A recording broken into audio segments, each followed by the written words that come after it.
tere! Olen ikka tehnoloogiamajakast ja see on siis minu lõunasoovitus, eriti praegusel gripiajastul. Et siis küüslauku, sibulat ja värskeid rohelisi võrseid, mis siis minul tulevad siis kodukootuna.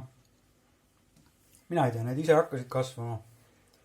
Panin nad lihtsalt vee otsa istuma ja siit ma oma võrseid saan. Kui aus olla, siis ma ei ole kunagi elus teinud süüa niimoodi, et ma teen samal ajal video ja siis üritan, et sellest ka midagi välja tuleks. Et stress on laes ja ootused on kõrged. Võtame ühe küüslaugu.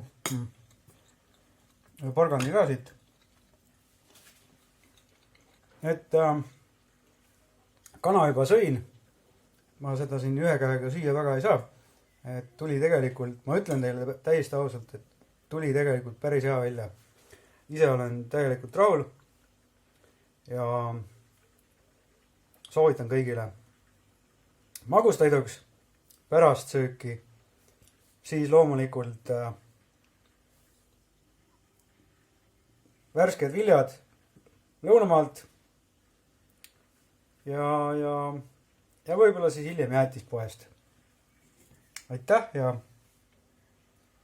hea jälle nägemiseni!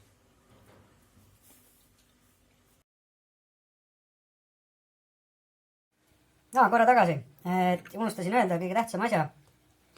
Praegu kõigile hinge välja, päike paistab, õues on soe, värske õhk ja nii tuleb tervis.